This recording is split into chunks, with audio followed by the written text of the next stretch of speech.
Hello, everybody. How are you doing today? This is Judah coming at you live from I Love Seaville, the show you love. That's it. You don't need the voice. You can just use your normal voice. This is the voice of Judah. No, you can just use your normal voice. Your normal voice. Let them know some of the headlines to expect. Let's see. Today we'll be talking about some insane apartment prices we've seen around town. Not to mention as you can see, we have a great trivia question for you. You can. That trivia question is first Curtis Shaver. Let them know that. The question is for Curtis Shaver? Curtis contributed that question. This question is from Curtis Shaver. Good man, and obviously a great bringer of trivia, because I certainly would not have I don't know where this is. But yeah, start thinking about it. Where is the tallest climbing wall in Seaville? I think you'll be surprised. We also have, let's see, we've got yellow shirt ambassadors already roaming these wonderful streets of Charlottesville. What do you think about them? Well, in the news is City Council approved them. And the news says that City Council has approved them. They're on now, but I found it interesting that City Council approved it. Yeah. All right, guys, we're going to get rocking and rolling. Hammer that like button for us. Judah Wickower, a little taste and a little flavor of J-Dubs right there. The man continues to blossom behind the camera and a microphone. Judah B. Wickower. I thought the news was, it was meritable enough to relay to the viewers and listeners that City Council actually approved this. Rory Stolzenberg, Planning Commissioner, said in a tweet on Twitter that the counselor he spoke to, he didn't name the counselor in his tweet, but he said the counselor he spoke to said they reluctantly approved the yellow-shirted ambassadors downtown. We're going to talk about Pantops Apartments. John Blair, are you watching today? This was a topic suggested by John Blair. So the Pantops Apartments are driving the market to stratospheres and levels that I didn't think we'd see anytime soon, but we're talking $1,700 for a one-bedroom, one-bath Pantops. We're not talking UVA Corner, Judah. We're not talking downtown. Here's the nightlife you're going to be walking to at these apartments. You're going to be walking to the Applebee's. You're going to be walking to the Greenberries inside the Martha Jefferson Hospital. Yeah, I don't even know if you'd walk that far. The nightlife you have to walk to here, Core Brothers. And when you get to walk into Core Brothers from these Pantops apartments, you may die while crossing the road. That's a long walk. That's what I'm saying. You're talking about Core Brothers over on the other side of 64? I'm talking about Core Brothers up Pantops. It's a long walk. That's my point. We're going to talk about this. Deep Throat, the tallest climbing wall in the city of Charlottesville, is not in Boar's Head. And technically, Boar's Head is in Albemarle County. This climbing wall is in the city of Charlottesville. It's a trivia question presented by Curtis Shaver. Judah Wickower, I'm ready to rock and roll. Viewers and listeners, retweet the show, like the show. Give us some props, please. All right. Quiet on the set.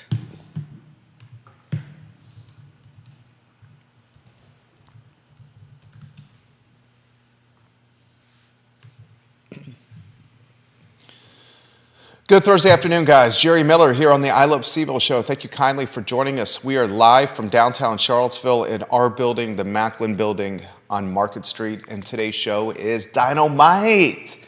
Who was the TV character that made that catchphrase extremely popular and is undoubtedly a fixture in America culture, lexicon, whatever you want to call it. You know what it is? I think it's JJ from Good Times.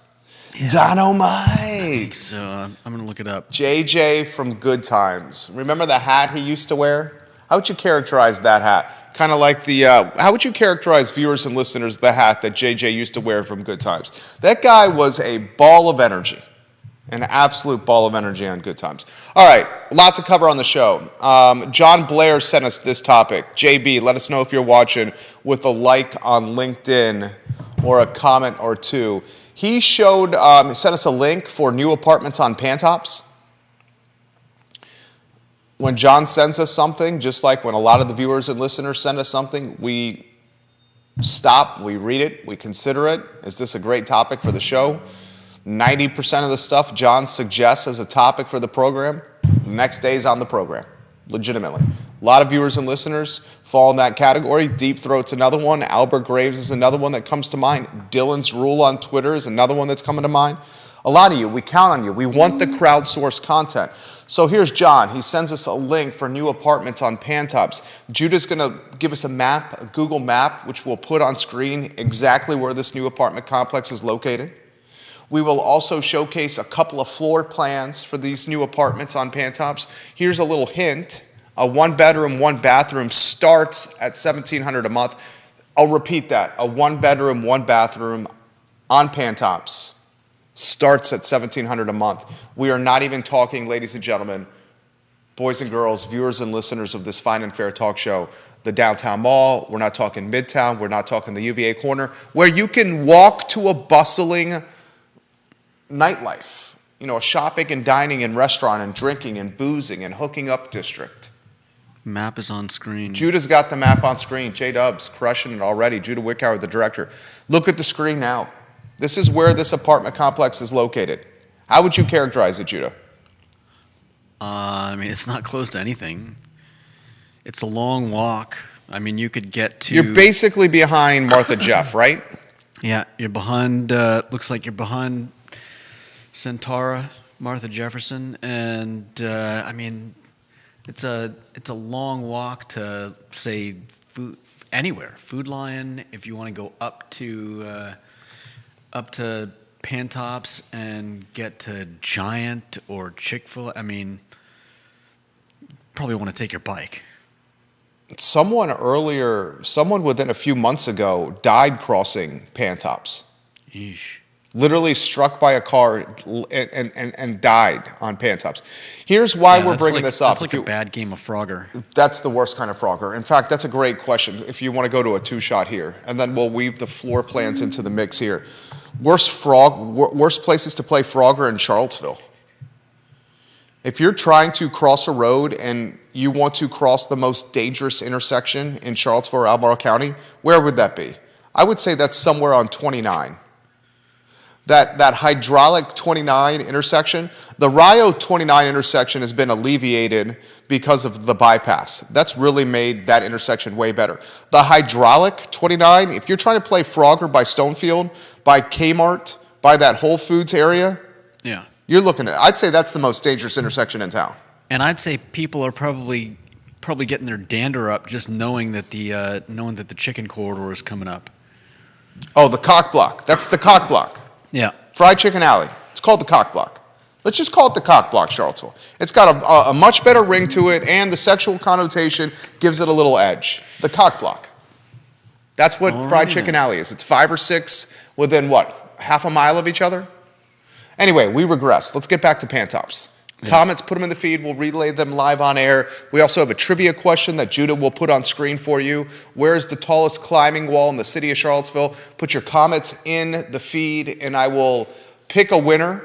Curtis Shaver suggested this trivia question to us, one of our favorite viewers and listeners. Where is the tallest climbing wall in the city of Charlottesville? Tweet your answer. Put it on LinkedIn, Facebook, anywhere you're watching. We'll aggregate the comments and see if someone can figure this out. This is a really difficult question. Yeah. I did not know the answer to this, and it's rare that I don't know something when it comes to trivia in this town. Actually, I take that back. That was very presumptuous. I take that back. That was very egotistical. I'm going to retract that statement. But let's get to Pantops. Here's why I'm bringing up the Pantops question, the Pantops apartment complex. Because when new apartments come on the market in the Charlottesville metro area, these new apartments are coming at peak price point, and they're legitimately driving the market upward in rental values or rental asking price. You got brand new apartments in Pantops where there's really, in this particular location, no walkability here. You have no walkability to bars or to restaurants or to music venues or to spots to hook up. Okay? You got no walkability. And they're asking $1,700 a month for a 1-bedroom, 1-bath. Can you put the floor plan on screen? Yeah. Thank you kindly, my friend. Thank you, Judah Wickower. We're going to put the floor plan on screen for the 1-bedroom, 1-bath at $1,700 a month. Give me a thumbs up when that's up there if you could. The 3-bedroom, 3-bath is $2,900 a month. All right, we have the 1-bedroom, 1-bath floor plan on screen. Look at the screen now. Look now at the screen. We'll show the 3-bedroom, 3-bath floor plan at $2,900 a month in a matter of moments here as well. These are new. They're driving the market upward. They're diminishing affordability. They are dramatically moving the needle when it comes to rents. And here's the cause and effect of new apartments in the Charlottesville metro area. Judah's got some perspective he's going to share as well.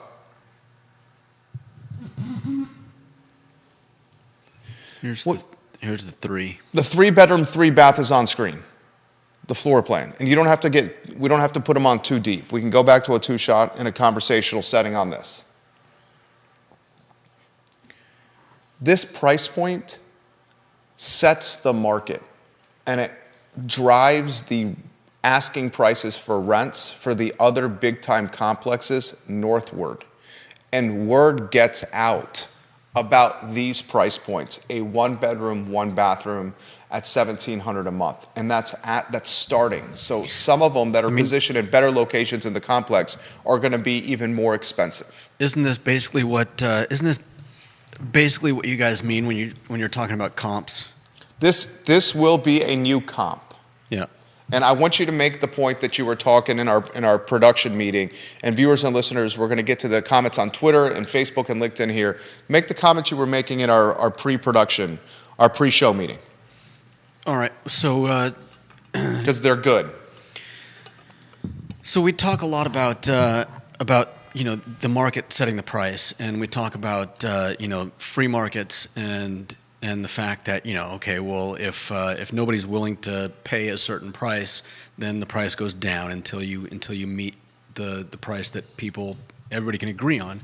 But you've got stuff like this, and you've got some of I'm sure some of you have read articles or seen articles about these new big software, a company that creates software for renters. Usually for commercial landlords, large ones with big positions. The folks landlords that have this kind of software or paying for this kind of software, this kind of licensing or subscription, these are large commercial landlords with large portfolios, vast portfolios. For the most part, yes. And so what happens is there's no human interaction, no human thought. It's just a piece of software that says, okay. I'm sure it looks at the surrounding market prices and says, well, we can go higher. And the software is very good at setting the highest possible price. And the problem is with apartments like this, with insane prices like $1,700 for a 1-bedroom, and with software is that it's basically setting the market. Everyone else is going to look at that and say, oh, well, look, that's a 1-bedroom apartment going for $1,700. I can raise the price on my 1-bedroom or my 2-bedroom or whatever. And the next time that software starts looking around at market prices, it sees, oh, we can go higher. We're not the highest anymore. And I mean, yes, there is a certain amount of free market action here.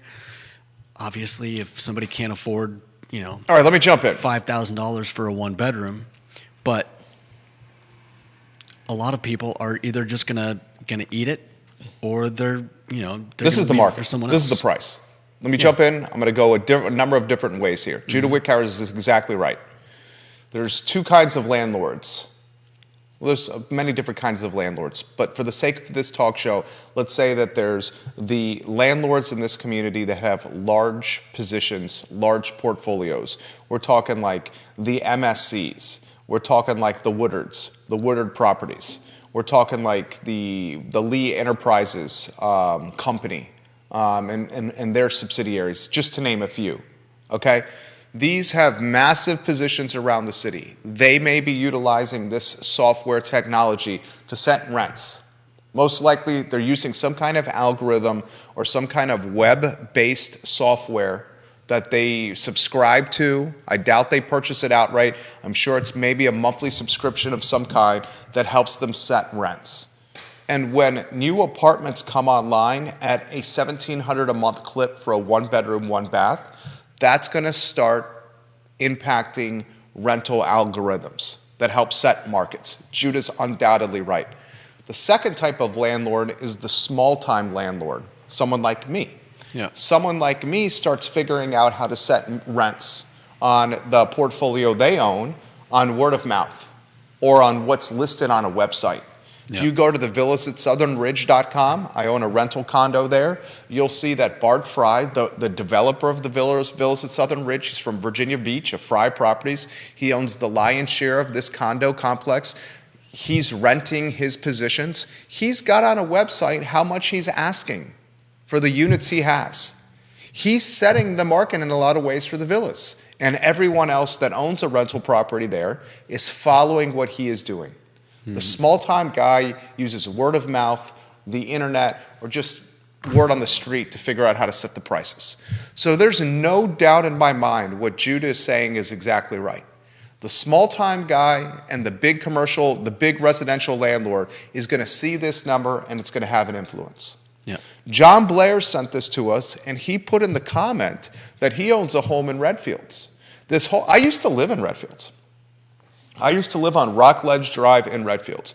Redfields is one of the best neighborhoods in the Charlottesville metro area. It's in Albemarle County, but it's in the Charlottesville metropolitan area, the urban ring. Your parents used to live in Redfields. Yep. Since 5th Street Station and Wegmans opened, Redfields has gotten even better. Yeah. You got a taste of the American dream within 10 minutes of the city, of the downtown mall. It's a beautiful neighborhood. Yeah. Okay? Definitely. And he's talking about his house that he's got with his beautiful wife and his very intelligent son, athletic son, in Redfields.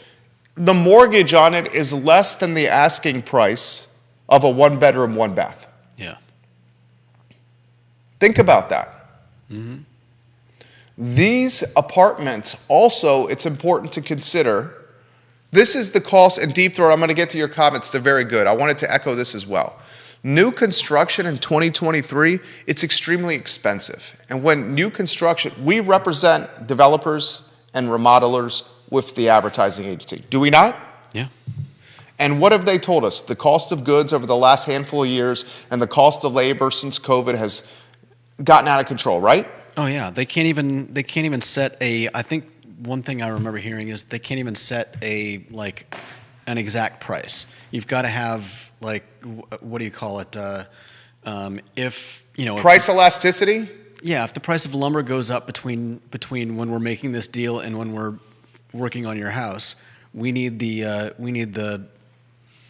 The contracts all now have clauses based on volatility on cost of goods. So if COGS go up dramatically in price, like lumber did in COVID, what happened, the developer, the home builder, when that initially happened, they got kicked in the nuts. Oh, yeah. And they ate the cost of the increased lumber.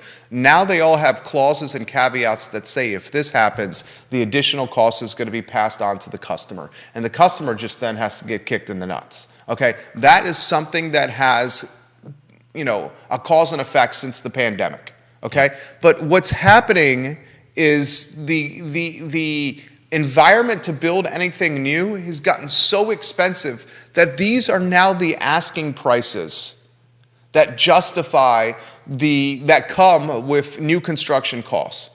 And that's why I continue to make this argument. I promise I'm going to get to your comments here in a matter of 30 seconds.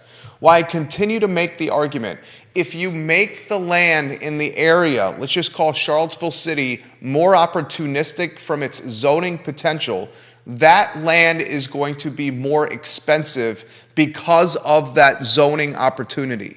And as land becomes more expensive because of zoning opportunity, and as labor is more expensive, and as cost of goods is more expensive, you have a collision of the three most important elements of new construction development: land acquisition, labor, cost of goods. Your three most important elements of new development, right? Land acquisition, labor, and cost of goods. All of them at the same time are experiencing tremendous volatility northward, increasing in costs, all of them across the board. Yeah. What's crazy to me is the fact that all of that, like it's understandable if you're a builder, you're going to raise the price because the price is higher for you to build that property. But what happens when that price starts affecting properties that didn't cost that much to build, or properties that have been around for decades and now are going for high dollar prices just because the cost of building is going up, the cost of apartments like these is going up, and all of a sudden everything else is going up, even if it's unwarranted. How many times have I said on this show, no one's going to beat the invisible hand of capitalism? How many times have I said on this show, you know who beats LeBron James and Michael Jordan? It's not Kobe Bryant. It's not Patrick Ewing. It's not Hakeem Olajuwon. It's not Shaquille O'Neal. It's not Ja Morant. It's Father Time. It's age. Mm-hmm. That's who ends up beating the superstars. The guys that we see as walking on water and able to take a few loaves and a few fishes and feed the hundreds. No one's going to beat invisible hand. You got apartments in BFE, and I use BFE lightly, but you know what I mean. Literally some of the most expensive apartments in the Charlottesville area are now tucked behind or next to a hospital in Pantops with little to no light knife, little to no bar scene, little to no restaurant scene, little to no walkability.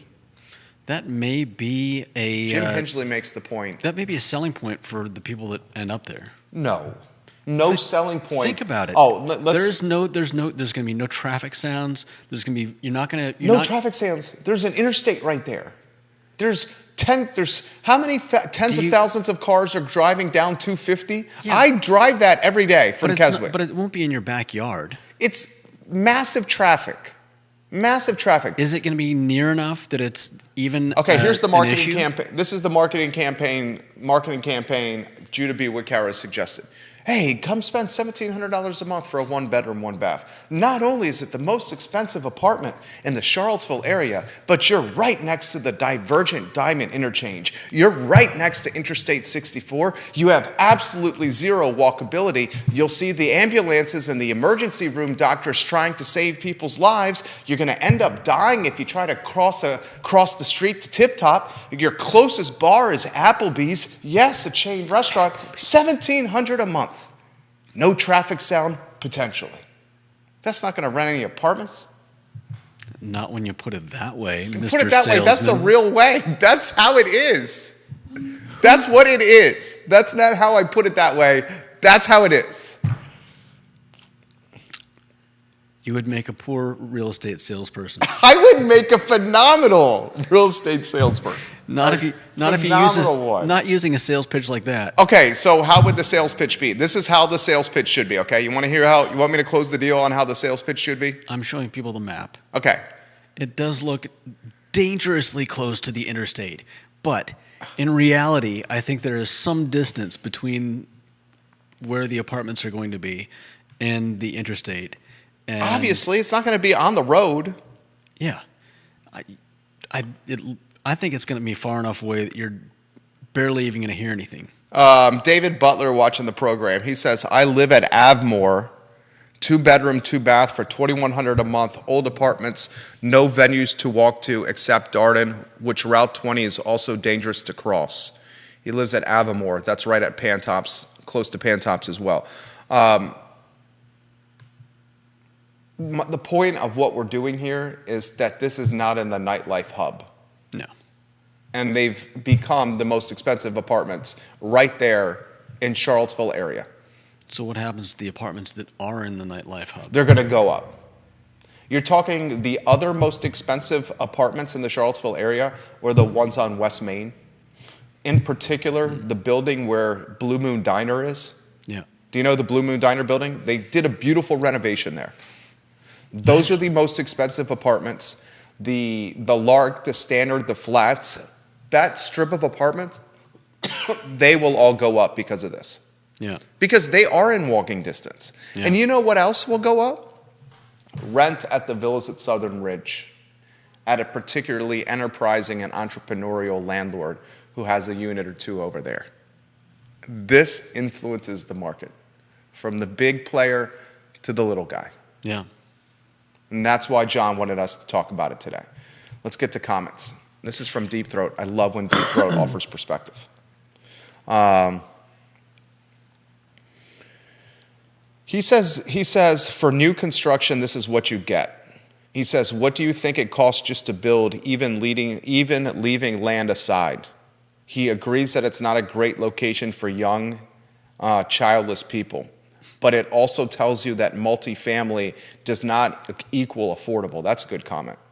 He says the biggest way this drives market up is that it accommodates wealthier people moving in. They consume a lot of services. Where do the service providers live? Sometimes new supply of housing can actually drive lower market demand. And then he makes a comparison to 10th and Dairy, which runs $3 a foot, and they have trouble keeping it leased. The apartments at Dairy Market, $3 a square foot. He highlights that they're some of the most expensive in the area, and there's turnover there often.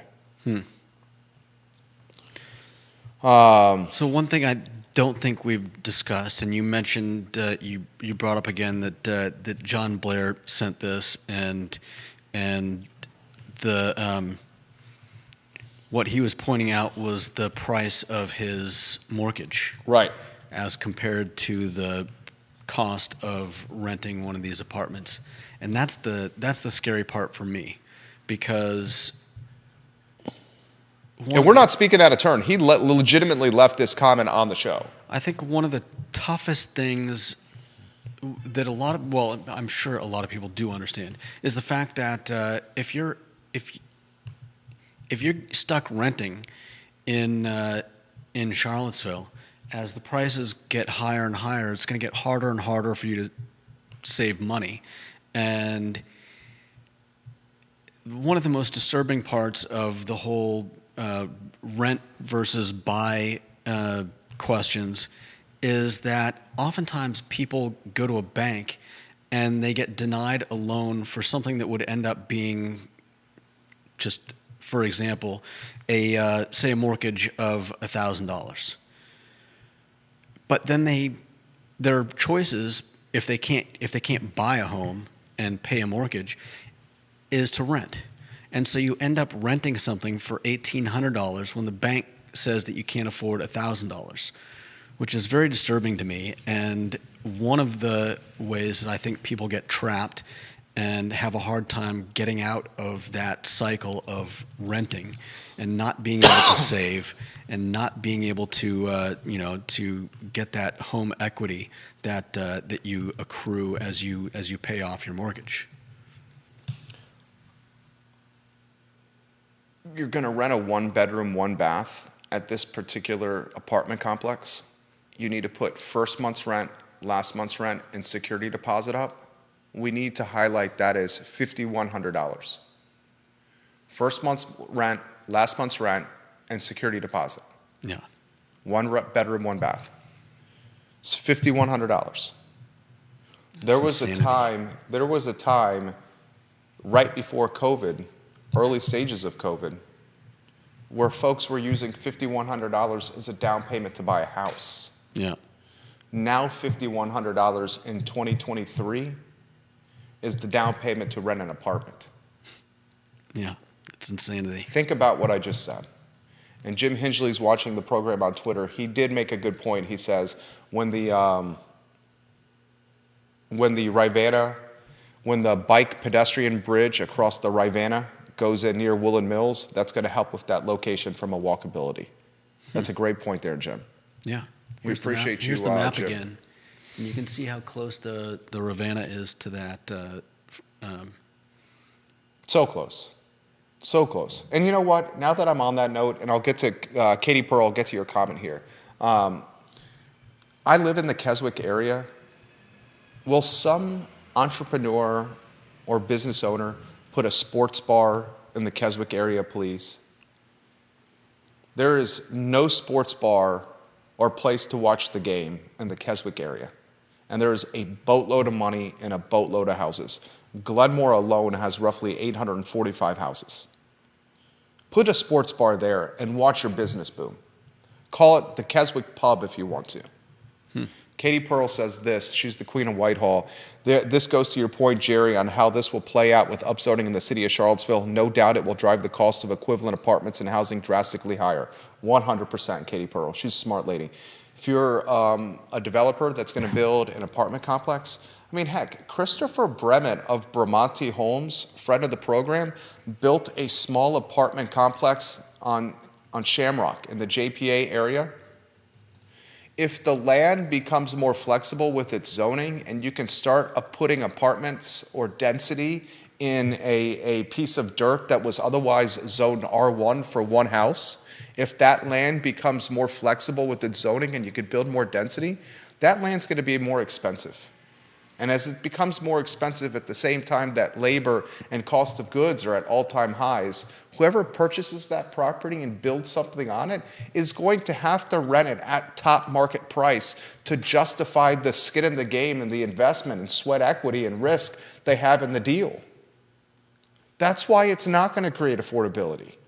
And I've been on that mountain waving the flag for years. Let's go to the next topic. And first, let's put the trivia question up. The trivia question contributed by Curtis Shaver. Curtis, you need a new nickname. I like the King of Green for your nickname, Curtis. I think it's a great nickname, but I think you're even more dynamic than the King of Green. We'll think about something for Curtis, for C. Shaver. I mean, he's a really dynamic guy. I mean, we're talking about executive chef. We're talking about a bike mechanic. We're talking about one of the most chilled dudes. And have you seen that guy dance at a music festival? He's got moves. Whoa. Love you, Curtis.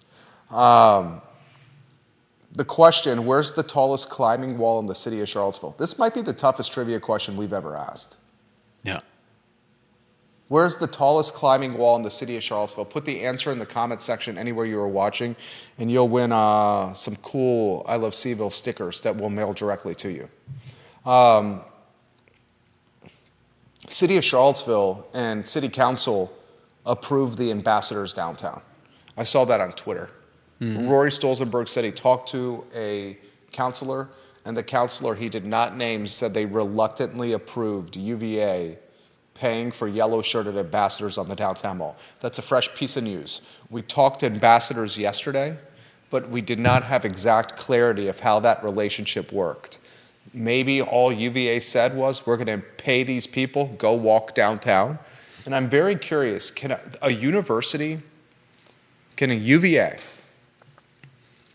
without City Hall approval or City Council approval, could the University of Virginia said, we're going to pay these yellow-shirted ambassadors just to walk up and down the downtown mall? I really don't see why not. Could UVA do that? Yesterday, I questioned the authority, but if they seem to have zero authority whatsoever. Yeah, if they don't they're have carrying radios. If they don't have any authority, I mean, what's the problem? That's my point. Why is Charlottesville Twitter outraged with yellow-shirted ambassadors on the downtown mall? Yeah. I could understand if Why they the outrage? Help me understand it, because you have a quality that sometimes I lack of being more open-minded to things. Can you help me understand the outrage from Charlottesville Twitter? I mean, as near as I can tell from just the, 2 tweets the other day, is just it seems to be a, I guess, rebelling against I mean, here's what I think it is. perceived Okay, authority. here's what I think it is. I think they think UVA is overstepping and is taking more authority than they are allowed. I think I think Charlottesville Twitter is calling this a police state, police getting too much autonomy, overstepping their bounds, UVA going too far, going into city limits here. Dude, But it's that- folks in yellow shirts walking up and down the downtown mall. The only thing that this is impacting is potentially perception. And if you had seen the yellow-shirted ambassadors that I saw walking the downtown mall this morning as I was checking the P.O. box, potentially for some receivable checks from clients, those yellow-shirted ambassadors couldn't catch anyone.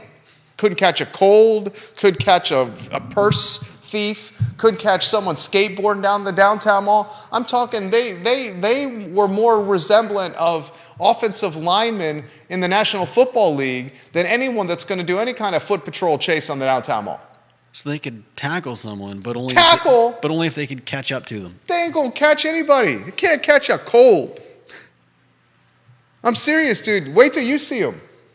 And I'm not trying to throw shade here, but let me ask you this. The perception, this is clearly UVA trying to do perception, right? Perception management?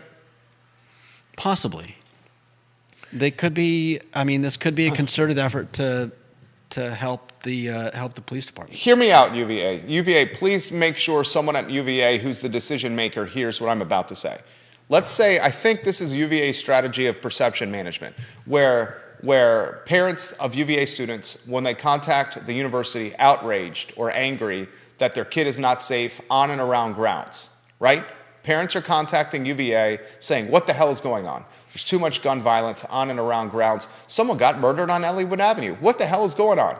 Now they have a talking point, UVA, to handle with those parents. Well, we've expanded the ambassador program. They're now going down Main Street onto the downtown mall because we've seen that's where students go. They're trying to manage perception. They're now having a leverage and talking point with parents saying, this is what we've done to combat the gun violence.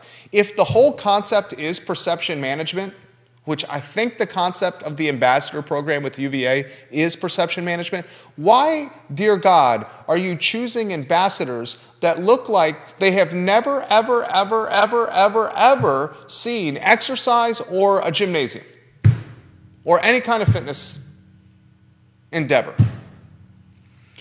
Help me understand that. That might actually be a good thing. How is that a good thing? Okay, so if you Explain. had, well, let's say you had people that were trained football players, somebody that could run someone down and tackle them. That would get the university into a lot of trouble if they had yellow-shirted ambassadors tackling people, possibly making mistakes. So you don't want the yellow-shirted ambassadors to look like John Cena. You want the yellow-shirted ambassadors to instead look like, I want a big. what's a John guy? John Belushi. I want a big. You want John Belushi, not John Cena. I think the best thing is you get a big mountain of a guy who it's all about perception. You've got these giant guys in yellow shirts walking around neighborhoods and the downtown mall, and some young some young guy who's strapping is going to look at one of these guys and be like, "No, I'm not messing around with that guy around." God, Judah knows the lingo. Some young guy that's strapping. Man, Judah, you put him in any town in America and he's going to fit right in with some young guy that's strapping. Judah doesn't want the yellow-shirted ambassadors to look like John Cena. No, no, no. He doesn't want John Belushi. No, no, no. He wants John Candy. Think Uncle Buck. Think John Candy. That's what he wants the yellow-shirted ambassadors to be. John Candy. I want John Cena. Okay. You want John Candy, I want John Cena. I mean, I haven't seen them yet, so I'm going based on your Dude, you should descriptions. go look. I mean, are you honestly saying these people are like overweight and Yes. puffing when they move a little too fast? 100%. That's exactly what I'm saying. Okay. Exactly what I'm saying. I mean, Uncle Buck was a great movie. if a what? Uncle Buck was a great movie. Macaulay Culkin was in Uncle Buck. Interestingly, Macaulay Culkin did 2 fantastic movies with John Candy. Macaulay Culkin was in Uncle Buck with John Candy, where John Candy was the lead, and Macaulay Culkin was a supporting actor. Macaulay Culkin was the lead of Home Alone, and John Candy was a supporting actor. He was in the band, remember? That drove Kevin's mom home in the back of the U-Haul as they were playing polka music. John Candy was the head of the polka band. They met at the airport. It's been so long since I've seen One of my that favorite movie. movies of all time. Love Home Alone. Top 5 favorite movie of all time, Home Alone. Top 10, I'll say top 10. Top 10, Home Alone. Anyway, you guys make a decision for yourself. The news on today's show is City Council approved the yellow shirted ambassadors. So City Hall okayed this. UVA did not just do this on their own. UVA asked City Hall's approval, and City Council approved it. That's the news. When you're downtown, I want you to look at the yellow-shirted ambassadors. Judah Wickower wants them to look like John Candy from Uncle Buck. I want them to look like John Cena from whatever the Wrestling Federation is called now. Is it WWE? WWE is about to get purchased by UFC. I think it is WWE. I think they're merging. UFC is buying WWE. Okay. I don't see how that's not a monopoly and how that kind of purchase is allowed. But still, that's happening. But it's a monopoly on what? What? It's a monopoly on what? Fighting. It's a monopoly on fighting. They've cornered the market.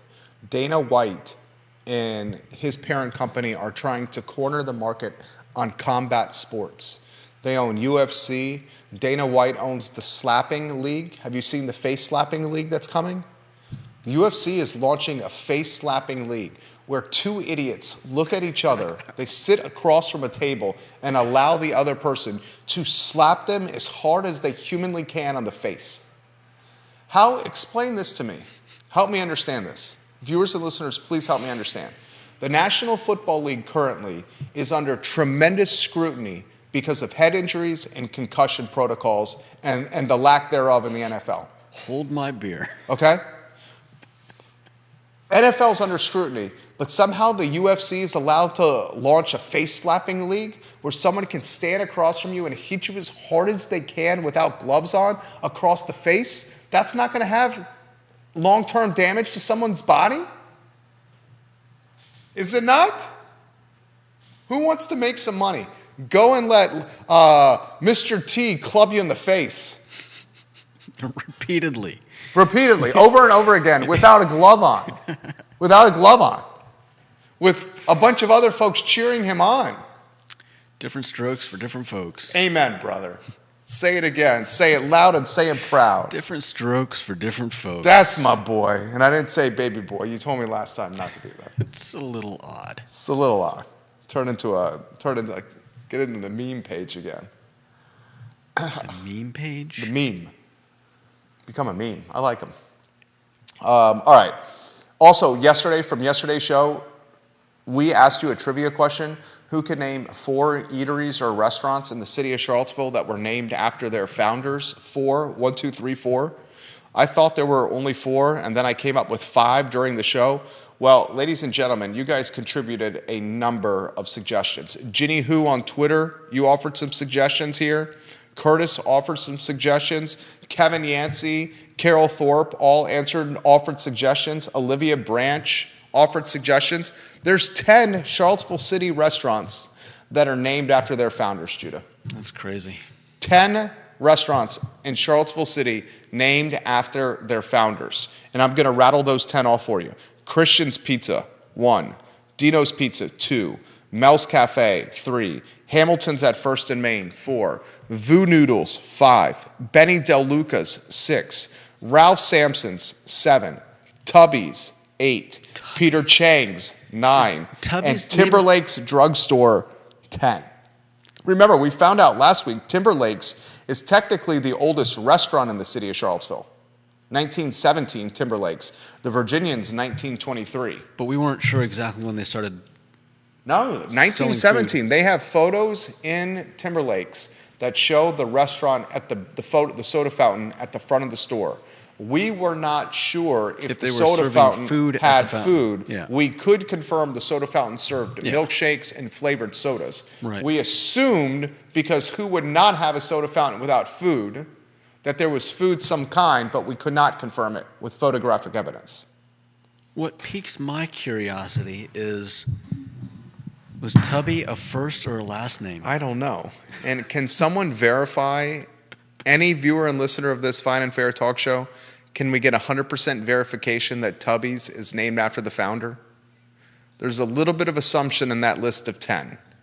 Timberlakes, Peter Chang's, Tubby's, Ralph Sampson's, Benny Del Luca, Voo Noodles, Hamilton's, Mel's Cafe, Dino's, and Christian's Pizza. And are you rotating the lower thirds? Oh, you are rotating the lower thirds. Nicely done, Judah. Doing a great job today. I like when you rotate the lower thirds. Can anyone confirm that Tubby's was named after a man named Tubby? Anyone? Oh, Carol Thorpe suggested Chaps. That's Damn. named after someone as well? Is that one? Are there 11? Carol Thorpe, I'm giving you props right now. Is Chaps one? I guess it, We need 100% maybe confirmation on Chaps and Tubby's. Maybe a nickname? Tony, interestingly, Tony, who owns the building where Chaps is located on the downtown mall, recently sold Chaps to a family who's trying to take it far and wide in a franchising or licensing deal. Tony still owns the real estate, the building, but he sold the business. He is no longer the owner of Chaps. Do we know if Chaps is named after the founder? I would say Tubby's more than Chaps, but Tubby's is not going to be his birth name. It's going to be his nickname. I was thinking the same thing about Chaps. I don't know. Maybe they were friends, Tubby and Chappie. Tubby and Chappie? Yeah. What were Tubby and Chappie doing back in the day when they were opening eateries in Charlottesville City? That's a good question. It's a hypothetical. You can go in any direction you want, literally. I know. I was thinking up all the crazy stuff they were getting into. They were probably discussing how they're going to take over the Charlottesville restaurant market with their dual ideas of ice cream and The Chaps concept, I think, good is more burgers. dynamic than the Tubby's concept. The Yeah. Chaps concept has the ice cream piece. The Chaps concept has the breakfast, lunch, and dinner piece. And the Chaps concept has the branding Americana, like diner, the sweet diner setup. the diner piece. I'm not throwing shade on Tubby's, but for the most part, Tubby's, how would you characterize? A deli. I've never even been inside. Tubby's legit. Oh wait, Tubby's. I have been. I'm thinking. Tubby's Jack and legit. Jill. Yeah, it's okay. So But what do you mean it's okay? Now open for breakfast. Why? What, you don't like Tubbs? Tubby's legit. I mean, I've been in there to order stuff to go, but it's just not the kind of place that I would. It doesn't have that charm of the diner that It's a deli. Chaps does. It's a lunch counter. Yeah. You get good, affordable food. It's a greasy spoon. Got parking. Yeah. Got parking right there. Chaps or Tubby's? Anyone? Neil Williamson says, where would Almaro zoning allow such a sports pub in the Keswick area? I always thought a sports pub would work extremely well in the Coors Brothers Greg Bartlesky State Farm storefront. You have Coors Brothers Greg Bartlesky State Farm, and then you have a climate-controlled storage business all in that shopping strip on Pantops in the Keswick area. That would make a great sports bar location. You also have a couple of buildings for sale in the Keswick area, right off of before you get to Black Cat Road, before you get to Glenmore. They're for sale. That could easily be converted into some sports bar concepts. The question Neil is asking is, would the zoning allow it? That's a very good question, Neil. Scott Worth says, oh, Scott, you changed your Facebook name to Scott Worth. Why'd you change it, Scott? He says, where's Tubby's? I've never been there. Tubby's is located on High Street. And Katie Pearl, no connection to Sean Tubbs. No connection to Sean Tubbs. Good question, though. I want to spotlight Sal's Cafe Italia. And then we'll get to the answer to the trivia question. Will you put the trivia question back on screen? And then we'll go to the Sal's Cafe Italia, give them some love. Here's the trivia question. Where's the tallest climbing wall in the city of Charlottesville? Where is the tallest climbing wall in the city of Charlottesville? Put your comments in the feed, and whoever wins this gets a prize mailed directly to you from us, specifically Judah B. Wickauer. It will be an I Love Seville sticker. And Judah, see if you're going to give the answer to this tallest climbing wall, so you may want to find that post where it mentions it. I've got the post plus several photos. Oh, fantastic. Thank you. That's excellent. Curtis Shaver provided this question. All right, let's go to the Sal's lower third. Someone asked me, is Sal's Cafe Italia on the list of restaurants named after their founders? And I said, no. In fact, Sal's Cafe Italia, the two founders, a husband and wife, neither is named Sal. And that got me thinking about Sal's Cafe Italia, which is a restaurant and a business and a family that we have tremendous respect for. We most know Jen Finazzo of Sal's Cafe Italia. She's fantastic. But the entire family in totality is just kind and outgoing and generous, smart business people, great restaurateurs, and they just have the gift of hospitality and knowing how to make great Italian food. Okay? So here's a little history of Sal's Cafe Italia on the downtown mall. The husband and wife behind Sal's are Joe and Nina. Joe Finazzo grew up in Sicily, Nina in Brooklyn, New York. Mm-hmm. In 1972, the two of them came to Charlottesville and opened up a pizzeria in the Shoppers World Shopping Center. The pizzeria was called Sal's Pizza. I'm reading from their website. One of the first pizza places in Charlottesville, Sal's Pizza gained a very quick following. The family decided to move from the Shoppers World Shopping Center to the downtown mall, where they owned the location. They owned the real estate on the downtown mall. One of the few restaurant owners that actually own their real estate. This family owns this location. In 1985, Sal's Cafe Italia opened on the downtown mall, 1985. It was one of the first restaurants downtown. One of the few restaurants that beat Sal's Cafe Italia downtown from a longevity standpoint, C&O restaurant. C&O's been around downtown longer than Sal's. Timberlake. 1985, opened downtown, full-service Italian restaurant. You got,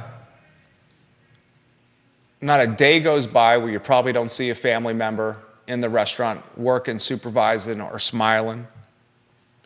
I love seeing Joe enjoying Italian food outside the restaurant. I love the renovation Sal's Cafe Italia did when they added the bar outside for additional seating during COVID. The food is excellent. It's served with love. Mm-hmm. And it's a family that's local that is committed to making this community better. I wanted to highlight a business that I got some respect for. All right, you are going to answer this trivia question, and then we'll get to some comments here. What's that? Can I toot our own horn? Yeah, I mean, I wasn't going to do it, but you can do it, sure. Absolutely. We designed their logo. Yeah. We did design their logo. And it's a great logo, I do say so myself. Yeah. Maria Marshall Barnes says the Finazzo family is amazing. They are absolutely amazing. They're awesome. Rocky Top climbing wall is not the answer, Chad Wood. That's a very good guess. That's the one that I guessed as well. Rocky Top climbing wall is the tallest climbing wall in the city of Charlottesville. That is not the correct answer. If you want to put the trivia question on screen with the lower third, and Judah Wickauer, the answer to this trivia question, do I have a drum roll? Should I put the picture up with the... No, first give the answer, then give the then show the picture. No. Okay. Where's the tallest climbing wall in the city of Charlottesville, Judah Wickow? Let's see. I actually don't know the address. Oh. Let's see. The Oh, here we go. Yeah, I do. Your I got your it. sense I of got it. timing I got is it. second to none, my friend. Second to none, your sense of time. You ready? Yes.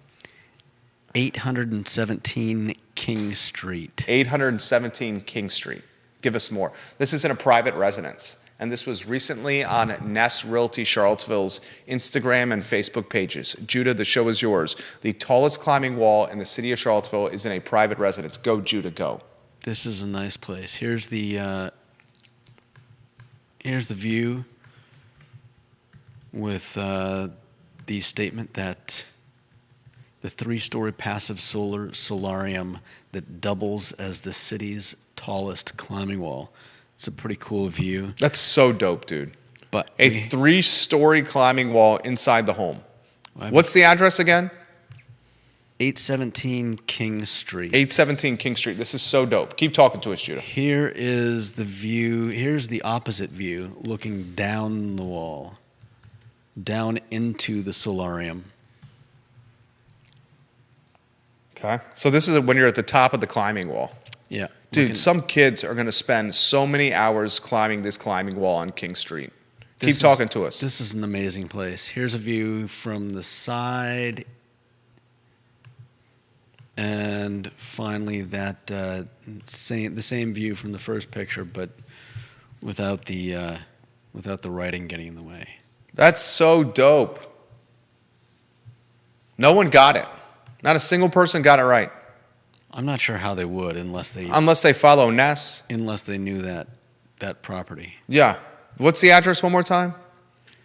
817 King Street. Not a single person got that trivia question right. This is the first time in the history of us rolling out trivia that no one's got it right. I honestly don't know how they would have. Yeah, it would have been hard. There's no way in hell. Everyone's thinking Rocky Top. There's also a climbing wall at Boar's Head. The Boar's Head has a climbing wall, but it's definitely not 3 stories. It's not a chain. Tubby's is not a chain. They're Deep Throat. The Tubby's here is a local Tubby's, not a chain, not tied to the one in Michigan. What did you learn today, or anything you want to close with there, J-Dubs? Let's see. Thank you, John Blair, for the idea on the apartments. I mean, I learned that apparently somebody was named Tubby. We don't know who, though. We Johnny don't know Ornalis, who. what's up? I'd like to know who. I'd like to know if Chaps or Tubby's is named after their founder. Janice Boyce Trevelyan, hello. All right, that's the show. I thought it was good. I like the mix of what we're doing with the shows. Mm-hmm. I like it. ilovesteville.com is where we archive the audio and visual version of the show. Of course, anywhere you find your podcasts, you will find the I Love Seville show. We live stream to 15 Facebook pages, 15 Twitter accounts, YouTube, iTunes, Spotify, Apple Podcast. We're just on all over social media. I can't rattle them off anymore. They're all over social media. We're back tomorrow at 10:15 a.m. with Real Talk and the I Love Seville show at 12:30. 2 other items out of the notebook that I wanted to highlight to you. Chief Michael Kachis says the gun buyback program is materializing, and the Charlottesville City Attorney's Office has already begun the process to institute a gun buyback program. The gun buyback program will be done in partnership with the nonprofit. The nonprofit will be front center for the gun buyback program. And lastly, Floyd Fest for 2023 has been canceled. The popular music festival canceled in 2023. They say back next year. For Judah Wickower, Do we have a reason? a lot of issues with the site tied to environmental issues and a protected species that was found on the site, and the concern of having a music festival negatively impacting the protective species on the site. I could see that being a case. 2023, ladies and gentlemen. For Judah Wickower, my name is Jerry Miller, and it's the I Love Seville show, presented by Scott Wagner, Integrated Medicine.